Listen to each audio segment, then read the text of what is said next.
টাকা আছে মাগার অভিজ্ঞতা নেই ব্যবসার। এটাই পৃথিবীর নিয়ম। একজনের টাকা আছে অভিজ্ঞতা নেই, আরেকজনের অভিজ্ঞতা আছে টাকা নেই। আজকের ভিডিও যাদের টাকা আছে অভিজ্ঞতা নেই কি কি ব্যবসা করতে পারেন, 5টি আইডিয়া। আসসালামু আলাইকুম, বিসমিল্লাহির রহমানির রহিম। প্রিয় দর্শক, আশা করি সব ভালো আছেন, সুস্থ আছেন, সুন্দর আছেন। আজকের ভিডিওটা হাই অ্যামাউন্টের বিজনেস, যাদের পর্যাপ্ত টাকা আছে। এক নম্বর হচ্ছে পার্কের ব্যবসা। দেখেন, পার্কের ব্যবসা আপনার অভিজ্ঞতার প্রয়োজন নাই। আপনার টাকা আছে, আপনার লোক নিয়োগ দিবেন, আপনি বিজনেস করতে পারবেন। আপনার জায়গা আছে, জায়গা এরিয়া করে দিলেন। বিভিন্ন রাইডস যে খেলাগুলো আছে আপনি গুগলে অনলাইনে সার্চ দিলে তাদেরকে পাবেন, তারা আপনাকে তৈরি করে দিয়ে যাবে। তারা সব পলিসি আপনাকে দিয়ে যাবে। সেটা কত টাকা আপনার খরচ পড়ে, কত টাকা আপনার লভ্যাংশ আসবে, কত টাকা রেট করতে হবে, সব কিছু আপনি পাবেন। আপনি ম্যানেজার নিয়োগ দিবেন, আপনি কর্মচারী নিয়োগ দিবেন। এখানে আপনার থাকার কোনো প্রয়োজনই নাই, আপনার কোনো অভিজ্ঞতারও দরকার নাই। আপনি কন্টিনিউ থাকতে পারেন, কিন্তু আপনার তো অভিজ্ঞতা নাই। এখানে আপনার অভিজ্ঞতার কোনো দরকারই নেই। আপনি পার্কে দেখেন, বিভিন্ন পার্কে যান, সেখানে দেখেন তাদের রাইডসগুলো কী আছে, তারা কী খেলনাগুলো দিচ্ছে, তারা কী রেট দিচ্ছে, তারা কী সুযোগ সুবিধা দিচ্ছে। আপনি কি সুযোগ সুবিধাগুলো দিবেন? সুযোগ সুবিধা থাকতে হবে। আপনি এখানে একটা পার্কে কেন মানুষ বেড়াতে যায়? স্কুল কলেজ যারা টিম ধরে যায়, বন্ধু বান্ধব যায়, তারা তো মজা নিতেই যায়। আপনি সেম, আপনাকে সেই খরচটা করে, আপনার তো টাকা আছে, আপনার অভিজ্ঞতা দরকার না, আপনার সেই খরচগুলো আপনাকে নেন। বিভিন্ন যারা আর্কিটেক্ট আছে তাদেরকে অটোমেটিক আপনাকে নক করবে। আপনি যখন পার্ক শুরু করবেন তখন তারা আপনার কাছে আসবে, ভাই আমি এই জিনিসটা তৈরি করতে পারি, বা আমি এই জিনিসটা তৈরি করতে পারি। এখানে অভিজ্ঞতা না, এখানে জাস্ট প্রথমে আপনার খরচ, পরে আপনার যে লভ্যাংশটা আসবে। এখানে ইনভেস্টটা হলো আপনার, আমার আইডিয়াতেও 10 লাখ টাকাতে শুরু করে 1 কোটি টাকা, 2 কোটি টাকা বা 10 কোটি টাকা আপনি ইনভেস্ট করতে পারেন। সেটা আপনার জায়গা হিসাবে, আপনার এলাকা ভিত্তিক, আপনার অর্থের উপরে। লভ্যাংশ দেখেন, আপনি প্রথমে যা খরচ করবেন সেটাই কিন্তু আপনার পুরো ইনভেস্টটা। আর এরপরে যখন আপনার রেডি হয়ে গেল প্রজেক্ট, আপনার রেডি হওয়ার পরে কিন্তু আপনার এখানে কী হলো, হ্যাঁ মেইনটেন্স খরচ কিছু আছে, কিন্তু মেইনটেন খরচ হচ্ছে সারা জীবন কিন্তু আপনি এখান থেকে ইনকাম করতে পারবেন। নাম্বার 2, হোটেল রিসোর্ট বা পর্যটন ব্যবসা। দেখেন, আপনাকে বাছে নিতে হবে শহরের বা গ্রামের সৌন্দর্য উপভোগ। আপনার রিসোর্টে কেন থাকবে? আপনার একটা রিসোর্টে থাকার যে সুযোগ সুবিধাগুলো আছে সবগুলোকে আপনাকে দিতে হবে। আপনার পরিষ্কার থাকতে হবে। আপনার যেখানে রিসোর্টটা করবেন, এটা বেশিরভাগ কক্সবাজার বা বিভিন্ন এখন হচ্ছে, বিভিন্ন হাওর টাওয়ার যেখানে আছে এখানে আপনারা করতে পারেন। আপনার তো ইনভেস্ট আছে, আপনি সুন্দর করে রিসোর্ট করবেন এবং সুন্দর করে রিসোর্ট করবেন। এখানে 10 লাখ টাকাতে শুরু করে আপনি 50 লাখ, 1 কোটি, 10 কোটি টাকা আপনি ইনভেস্ট করতে পারেন। এখানে ইনভেস্টের সুযোগ, এবং এখানে এই ব্যবসাগুলো যারা কোটিপতি তারাই করে, মানে ছোটো গরিব মিডিয়াম এখানে এই বিনিয়োগগুলো হবে না। এই বিনিয়োগগুলো হলো হাই রেঞ্জের যারা বিনিয়োগ, তারা রিসোর্ট করতে পারেন। বা আপনারা হয়তো 4 জন বা 5 জন পার্টনার আছেন, যাদের টাকা আছে, তারা পার্টনারে কিন্তু এই রিসোর্টের ব্যবসা করতে পারেন। এবং সুন্দর এবং মনোরম পরিবেশে আপনার লোকেশন দেখতে হবে, কোথায় করবেন আপনি। সেই লোকেশনে যেন, যেখানে সব এলাকা পর্যটন এলাকা আছে সেসব এলাকা করতে পারেন। পর্যটন বাংলাদেশে কিন্তু অনেক পর্যটন এলাকা আছে, এবং এটা কিন্তু বিনিয়োগ হচ্ছে না কিন্তু তা না। আপনি এখানে বিনিয়োগ করতে পারেন, পর্যাপ্ত আপনার যেরকম আছে, হয়তো 10 জন মিলে করতে পারেন বা একটা সমিতিভিত্তিক করতে পারেন। এবং এই বিজনেসটা কিন্তু লাইভ বিজনেস, এখানে কিন্তু আসলে লস খাওয়ার কোনো সম্ভাবনা নাই বললেই চলে। Number 3, diagnostic centre. দেখেন, আপনি যেখানে পজিশন আছে, যেখানে আপনার ইনভেস্ট আছে, আপনার যদি নিজস্ব জায়গা হয় সবচেয়ে বেটার। এবং নিজস্ব জায়গা না হলেও যেখানে আসলে হাসপাতাল আছে বা একটা পট্টি আছে, ভাই আসলে এই ডায়াগনস্টিক সেন্টার আমার মনে হয় যে এককভাবে কোথাও দিলে ভালো চলবে না। আপনাকে চিন্তা করতে হবে যে কোথায় সরকারি হাসপাতাল আছে, কোথায় বড় বড় হাসপাতালগুলো আছে, কোথায় সেখানে বা কোথায় ডাক্তারগুলো বসে। যেমন বেশিরভাগ দেখা যায় যে ডায়াগনস্টিক সেন্টারগুলো হয়তো সরকারি কোনো হাসপাতাল আছে, সরকারি কোনো মেডিকেল কলেজ আছে, তার আশেপাশে কিন্তু এগুলো হয়। এই জন্যই হয়, কারণ আপনার যখন একটা মেডিকেল কলেজে যখন ডাক্তার যখন অবসর থাকে তখন কিন্তু আপনার ওখানে বসবে।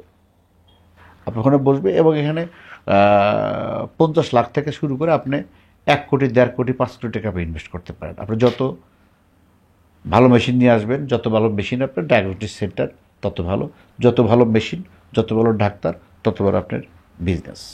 এবং আপনার যাদের টাকা আছে তারা সেবা হচ্ছে, টাকাও ইনকাম হচ্ছে, দুটো আপনারা করতে পারেন। চার, এগ্রো বিজনেস বা প্রক্রিয়াকরণ পণ্য, যেমন ধরেন চাউল, ডাউল, যেমন ধরেন চাউল, ডাউল, সরিষার তেল, এই যে বিভিন্ন পণ্য আছে যেগুলো আমাদের খাবার প্রয়োজন বা যেগুলো আমাদের নিত্য প্রয়োজনীয় দ্রব্য লাগে, যেখান থেকে আসলে আপনার শস্য থেকে আমরা যেটাকে প্রক্রিয়া করিয়া মার্কেটে সেল করি, অ্যাগ্রো বিজনেস।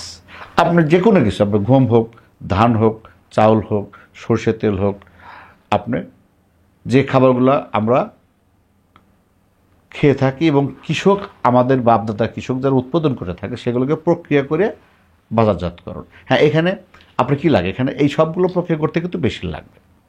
আপনি চাল করতে গেলে চাউলের বিজনেস, চাউলের মেশিন প্রক্রিয়াকরণ মেশিন লাগবে। ডাল করতে গেলে ডাউলের প্রক্রিয়াকরণ মেশিন লাগবে।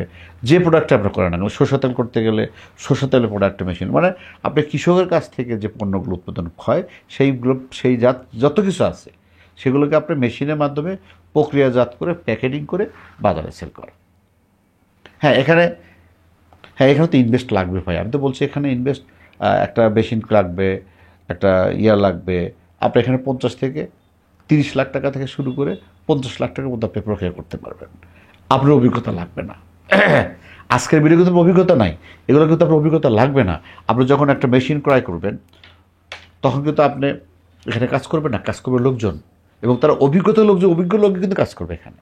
তার মানে আপনার টাকা আছে, আপনার মেশিন ক্রয় করে দিয়েছেন, অভিজ্ঞতা লোকে আপনার কাছে, যখন মেশিন ট্রাকচার যখন কোম্পানি বসা দিয়ে যাবে তখন কিন্তু আপনি চিন্তা করবেন যে একটা চাউলের মেশিন, অটো মেশিন যদি আপনি বসে, তখন কিন্তু অটো মেশিন যারা প্রক্রিয়াজাত করে, অটো মেশিন যারা হ্যান্ডেলিং করে মেশিনগুলো, তাদের কাছে কিন্তু লোক থাকে, মেশিনারদের কাছ থেকে লোক থাকে। তারা একটা অভিজ্ঞতা লোক আপনাকে দিবে। এমনও আছে যে তারা প্রথমে তারা চালাবে, আপনি একটা লোক দিবেন, সেই লোক অভিজ্ঞতা অর্জন করবে, পাশাপাশি আপনি অভিজ্ঞতা অর্জন করবেন, আপনার প্রক্রিয়াকরণ মেশিন চালু হবে। আপনার জাস্ট টাকা, আপনি অফিসে আসবেন, বসে থাকবেন, কে কী করতেছে তদারকি করবে। আপনার অভিজ্ঞতা কোনো দরকার নাই। তারাই চাউল ভাঙাবে, তারাই ডাউলের মেশিন করতে গেলে তারাই ডাউল ভাঙাবে, যারা ডাউলের মেশিন সার্ভিস দিবে তারাই আপনাকে সব প্রকার সার্ভিস দিবে। আপনার দরকার টাকা। আপনার তো আছে ভাই, আপনার তো টেনশন নাই, আপনার টাকা আছে, আপনি বিজনেস করবেন। নাম্বার 5, প্রাইভেট স্কুল বা কলেজ প্রতিষ্ঠা করা। দেখেন, আপনার কাছে কোটি কোটি টাকা আছে, আপনি একটা প্রাইভেট স্কুল দিতেই পারেন, আপনি একটা প্রাইভেট কলেজ দিতেই পারেন। এখানে কি আপনার অভিজ্ঞতা লাগবে? আপনার অভিজ্ঞতা লাগবে না। আপনি অ্যাডমিন সেটিং করে দিবেন, আপনি টিচার সেটিং করে দিবেন, আপনি ঘর রুম করে দিবেন, আপনি হল রুম করে দিবেন, আপনি সিস্টেম করে দিবেন। তারা আপনাকে বুদ্ধি দিবে যে কীভাবে, যারা আপনার টিচার নিয়োগ দিবেন, যারা টিচার নিয়োগ তারা আপনাকে বুদ্ধি দেবে, স্যার এইভাবে এটা করেন, এটা করেন, এভাবে ক্লাস নিতে হবে। আপনি যখন একটা টাস্কার তৈরি করবেন, আপনি যখন একটা স্কুল বা কলেজের একটা টাস্কার তৈরি করবেন, আপনাকে ইনভেস্ট করতে হবে। আর তারা, যারা মাস্টার আছে, যারা অ্যাডমিন আছে, যারা টিচার আছে, তারাই আপনাকে অভিজ্ঞতা অর্জন করে দেবে। আপনি অভিজ্ঞতা দরকার নেই। আপনি যারা টাস্কার আছে বা টাস্কার তৈরি করলেন, বা আপনার টাস্কার ভাড়া নিলেন, আপনি এলাকায় যদি আপনি করতে চান, স্কুল কলেজ এরকম কিছু করতে চান, আপনি বিনিয়োগ আছে, আপনার কোনো টিচার, হেড টিচার বা কিছু টিচার আলাপ করেন, উনি আপনাকে বুদ্ধি দেবে, স্যার এইভাবে করেন। আর এক কলেজে আলাপ করেন, যারা অবসর টিচার আছে তাদেরকে নেন, বা যারা ইয়ং টিচার আছে তাদেরকে নেন, নিয়ে আপনি এখানে একটা কলেজ বা স্কুল কলেজ আপনি এখান থেকে স্টার্টিং করতে পারেন। আপনার পুঁজি আছে, আপনার লক্ষ লক্ষ কোটি কোটি টাকা আছে, আপনি কেন বিনিয়োগ করবেন না? এবং এটা ভালো একটা বিনিয়োগ। আপনার একটা যখন কলেজ বা একটা প্রতিষ্ঠান যখন দাঁড় করাবেন, তখন আপনার সুনাম আছে আপনার নামে। এটা আসলে টাকা আছে তাদের জন্য ভাই, এটা আসলে ছোট কোনো প্রজেক্টর এখানে সম্ভব না। যারা আসলে কোটি কোটি টাকা নিয়ে বসে আছেন তাদের জন্য আজকে আইডিয়া। দর্শক, আমরা এই আইডিয়াগুলো জাস্ট বিভিন্ন জায়গা থেকে টাকা কালেক্ট করে থাকি। আমি জানি যাদের টাকা আছে তারা আমার এই বুদ্ধি নেবেন না, কিন্তু তারপরেও যাদের টাকা আছে তারা হয়তো চিন্তাভাবনা করেন না। এই 5টা প্রতিষ্ঠানের মধ্যে আপনি একটা প্রতিষ্ঠান করেন, আপনার অনেক বড় বড় ব্যবসা করেন, এই ব্যবসাগুলো শুরু করেন। আপনি ভালো থাকবেন, আমরা ভালো থাকবো, আমাদের দেশও ভালো থাকবে। পরিশেষে দীর্ঘ মঙ্গল কামনা করে আজকের মতো শেষ করছি। আল্লাহ হাফেজ।